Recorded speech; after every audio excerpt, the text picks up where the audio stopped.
Empecemos de nuevo. Entonces,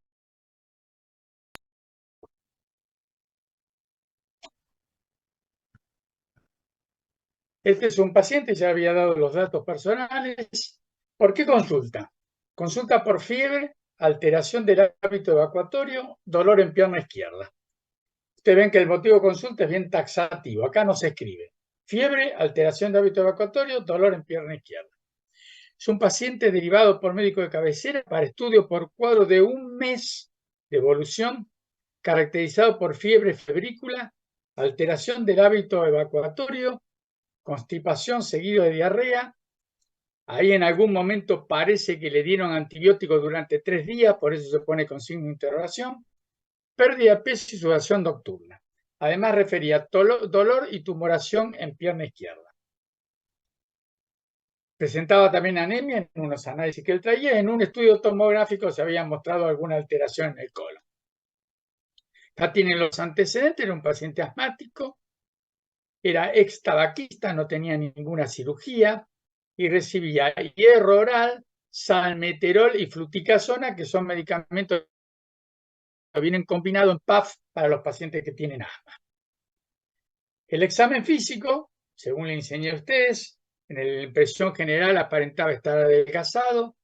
Los signos vitales: frecuencia cardíaca, frecuencia respiratoria, tensión arterial, temperatura y saturación oxígeno, aire ambiente, AA, aire ambiente con oxímetro de pulso, no mostraba alteración.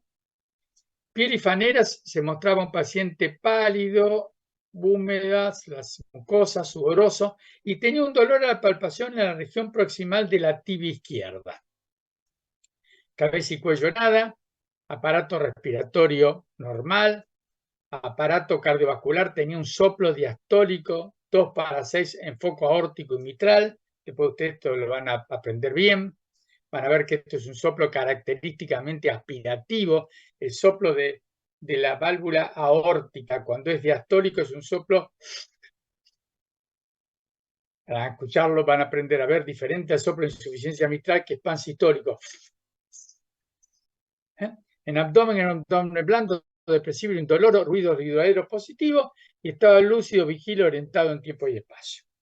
Hagamos esto rápido. Entonces, ¿qué uno le pide a los alumnos? Que enumeren la lista de problemas. Escucharon a este paciente y vieron que tenía fiebre desde hace un mes, vieron que había perdido peso, vieron que tenía dolor en la pierna izquierda. Entonces, cuando uno le dice al alumno, al residente, haceme la lista de problemas, uno pone fiebre, febrícula, sudoración nocturna, que es un equivalente a la fiebre, desde hace un mes, alteración del hábito evacuatorio, pérdida de peso, dolor y tumoración en pierna izquierda. Todo esto lo refería a él, pero después consignamos el soplo, la anemia, el engrosamiento que habíamos encontrado en la tomografía, etc. Este es un paciente con fiebre de la vida real, muchacho relativamente joven, del macrocentro Rosario, que se presenta con un mes de fiebre. Entonces uno hace los diagnósticos diferenciales de un cuadro de fiebre persistente. O sea, no es una fiebre de 2 o 3 días, una fiebre que tiene un mes el paciente. Entonces mentalmente en la cabeza se dice, esto es una fiebre de origen desconocido, aparentemente no. Después vamos a decir que es fiebre de origen desconocido, eso sí lo deben saber. Pero mentalmente se hace en la cabeza, ¿será esto infeccioso? ¿Será esto neoplásico? Hay tumores que dan fiebre. ¿Será una enfermedad inflamatoria sistémica, reumatológica, por ejemplo? ¿O pertenece a otro grupo de fiebres? Fiebre por drogas. Este paciente, por ejemplo, aparentemente no toma drogas o fármacos que pueden dar fiebre. Pero uno en la cabeza, en base a la lista de problemas, fiebre de un mes, pérdida de peso, cansancio, tumoración en pierna izquierda, ¿será esto infeccioso? ¿Será neoplásico? ¿Será inflamatorio, reumatológico? Etcétera. Eso lo van a aprender. Entonces, inmediatamente uno dice, ¿qué estudio le pido? Entonces van a acostumbrarse que hay que pedir una serie de laboratorio. Van a aprender el primer test que debemos pedir en todo paciente febril, sobre todo en paciente febril prolongado con patologías que uno cree que son serias. ¿Cuál es? Los hemocultivos. Acostúmbrense. Paciente febril de origen desconocido, tengan en la cabeza acá pegado hemocultivar primero, sobre todo antes de dar antibióticos. Eso sí ya deben empezar a conocer. Vamos a hacer un electrocardiograma, un ecocardiograma, una radiografía de tórax, vamos a estudiar el aparato digestivo, le vamos a hacer una tomografía de abdomen y vamos a interconsultar con nuestro traumatólogo. Eso no importa. Ven ustedes cómo nos vamos organizando en la vida real. ¿Qué esperan allá en cada uno de los mismos? Cuando uno va a pedir cosas, tiene que saber qué resultado espera encontrar. Hay un viejo axioma en medicina que dice, aquel que no sabe lo que busca, no sabe lo que encuentra. Cuando tiramos perdigonadas diagnósticos, después llegan un montón de resultados que no sabemos dónde meterlos, porque no seguimos un razonamiento lógico. Cuando uno sigue un razonamiento lógico, piensa determinada entidad, piensa cómo estudiarla y piensa qué estudio va a pedir y qué espera encontrar de cada estudio. Este hombre, ¿qué tenía? Bueno, esto ya para ustedes muy rápido, pero tenía un eritrito alfa, tenía proteína C reactiva aumentada, le hicimos estudios endoscópicos que fueron normal, le hicimos resonancia de la pierna, eso sí, hicimos una resonancia de la pierna y ¿qué encontramos? Un aneurisma con trombosis parcial de una arteria de la zona de la tibia. Le hicimos una tomografía y tenía un leve aumento del vaso, esplenomegalia, vayan acostumbrándose, esplenomegalia. Completamos la resonancia con un ecodoppler arterial y vimos que tiene una dilatación de la arteria tibial anterior. Bien, eso ya. ¿Qué se le debe pedir a este hombre? Un ecocardiograma. En el ecocardiograma vimos una aorta bicúspide que seguramente tenía desde niño y no vimos vegetaciones, porque ¿qué hay que pensar en este caso clínico? Lo que se llama endocarditis bacteriana. Ustedes van a ver mucho y la van a estudiar, que es una infección de las válvulas cardíacas. Cultivamos el aneurisma que resecamos, encontramos una variante germen que se llama variante germen-Hasek, que es un grupo constituido por 5 bacterias. Hicimos el tratamiento adecuado, ahí ya nos escapamos un poquito. ¿Cómo hubieran procedido? Uno le pregunta al alumno de quinto y sexto. Bueno, en virtud de todo lo que encontraron, ¿cómo hubieran procedido?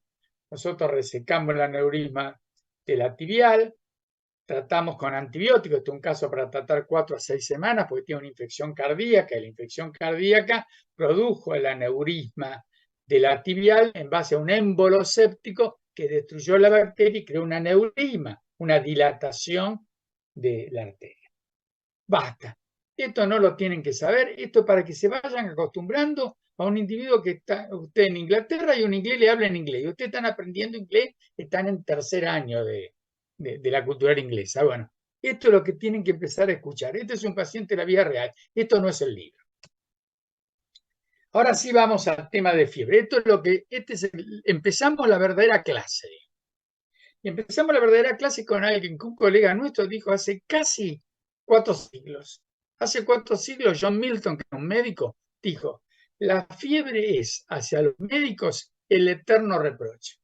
Van a ver que no hay motivo de consulta más frecuente que doctor, tengo fiebre. Doctor, no aguanto más esta fiebre. Doctor, sáqueme esta fiebre. ¿Cuál es la definición de fiebre?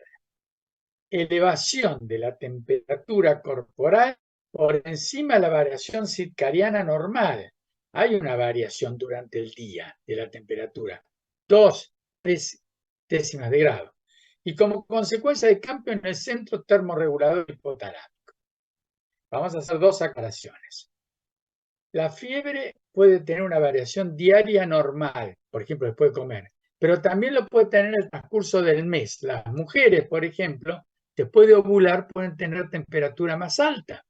Por eso, hace un siglo atrás, un método anticonceptivo era tomar la temperatura rectal de la mujer. Cuando la temperatura rectal de la mujer variaba en algunos grados, ya había ovulado y era donde ya tenía que hacerse anticoncepción si era electiva. Por supuesto, estoy hablando de 100 años atrás. Pero la mujer tiene un ritmo que es mensual. Y todos, hombres y mujeres, tenemos un ritmo circadiano diario. ¿Qué quiere decir esto del centro termorregulador hipotalámico? Ustedes hagan de cuenta que el centro termorregulador es el graduador que ustedes tienen de temperatura, seguramente en alguna de sus casas, en alguno de sus departamentos, lo habrán visto en algún hotel. Uno va y pone el termostato de la habitación a 24 grados. Yo estoy en Bariloche con tremendo frío, lo pongo en 24 grados.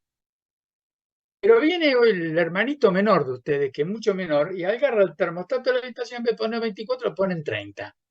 Y la temperatura de la habitación se eleva. Eso es lo que pasa durante la fiebre. Determinados estímulos obran sobre el hermanito menor, agarran el termostato hipotalámico, lo regulan a un nivel más alto y toda la temperatura del cuerpo sube a otro nivel. Esa es la forma de explicar fácil la fiebre. ¿Cómo se produce la fiebre? Esto es teórico, pero lo tienen que entender. Desde el punto de vista clínico, la fiebre debe interpretarse como un signo que expresa la liberación de un conjunto de sustancias, citoquinas, que no solo llevan la termorregulación a un nivel más alto, el termostato lo fija más arriba, sino que además estimulan la producción de reactantes de fase aguda y motivan sistemas metabólicos, endocrinos, inmunológicos, cuya finalidad es mejorar la respuesta del huésped a un estímulo vario. Ahora vamos a ver que puede ser muchos los estímulos. Esta es la explicación de lo que es la fiebre. Entonces acá lo tienen mejor. Infecciones, toxinas, mediadores de la inflamación, reacciones inmunes, actuando sobre una serie de células, monocitos, macrófagos, células endoteliales, etc., liberan citoquinas pirogénicas que actúan sobre el termostato, que es el endotelio hipotalámico, ¿no es cierto? ¿En virtud de qué? De la liberación de prostaglandina y AMP cíclico que elevan el set point, elevan la graduación de temperatura a un nivel más alto y eso produce mayor calor y es lo que da fiebre. ¿Se entiende? Tienen todo el circuito. Diferentes tipos de estímulos actúan sobre células que se liberan citoquinas pirogénicas que actuando sobre el endotelio hipotalámico producen liberación de prostaglandina y otros mediadores que elevan el set point, elevan el termostato y se produce mayor calor y aparece fiebre. Es fácil de entender, después lo leen, no es nada difícil, es teórico. ¿Cuáles son los mecanismos para la producción de fiebre? Se puede producir una disfunción del centro termorregulador. El termostato de la habitación empieza a andar mal. Y esto lo vemos, por ejemplo, y es muy difícil de tratar. Hemos tenido pacientes con fiebre que le buscamos la causa, sobre todo infecciosa, neoplásica, ¿no?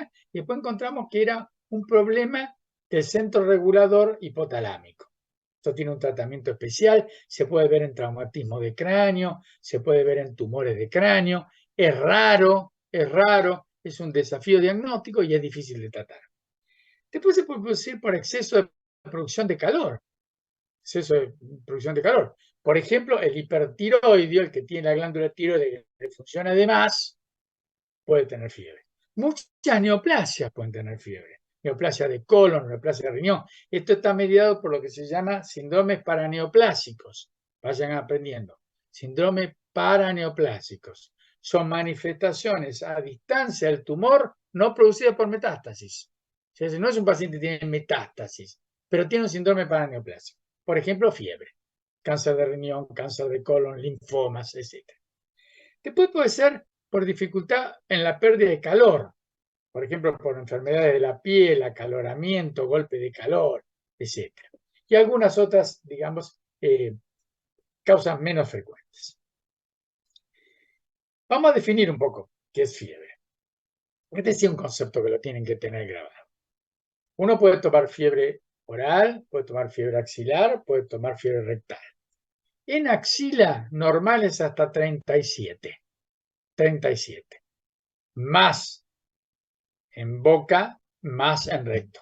Generalmente cuando uno toma recto, eso lo hacíamos mucho antes cuando sospechamos patología inflamatoria intestinal o patología abdominal de otro tipo, peritonitis, se tomaba mucho, ahora ha caído medio en desuso, pero en los 70, 80 tomamos siempre temperatura axilar y rectal.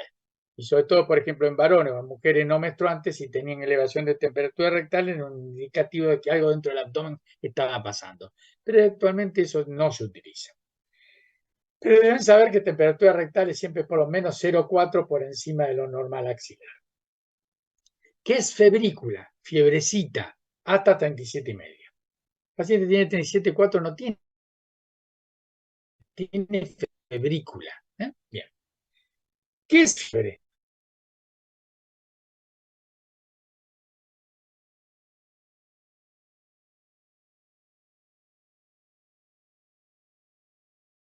Elevación de temperatura por encima de 39 es un concepto que acá está en el texto así, pero suele confundirse. Porque para otros autores hipertermia no es aumento en la producción de calor, sino déficit en la pérdida de calor. Esto, por ejemplo, ustedes lo pueden ver en un síndrome que se llama hipertermia maligna, que es producido por fármacos, a veces por anestésicos y muy difícil de tratar. Pero yo diría, vamos a grabarnos este concepto. Normal en axila hasta 37. Hasta 37,5, febrícula. De 37,5 para arriba, fiebre. A mí hipertermia más que 39, ustedes díganlo así, porque está en el libro de texto así. Pero para mí hipertermia me gusta más cuando la fiebre reconoce un mecanismo fisiopatológico que en vez de ser por excesiva producción, es por falta de pérdida. Es como si al paciente lo abrigáramos mucho, no puede perder calor. Y eso se ve sobre todo en la hipertermia maligna. Para mí no es sinónimo fiebre de hipertermia, pero en el texto está que hipertermia por encima de 39, ustedes díganlo así. ¿Qué es lo que la gente cree? Lo que el ego cree, no lo que nosotros los médicos creemos. La cultura popular, ¿qué dice? Es siempre reconocida como manifestación cardinal de enfermedad. Para el vulgo, para el ego, la fiebre es importantísima. Un paciente puede preocuparse más de tener 37,7 porque está resfriado y no porque tiene un ganglio duro que no duele en las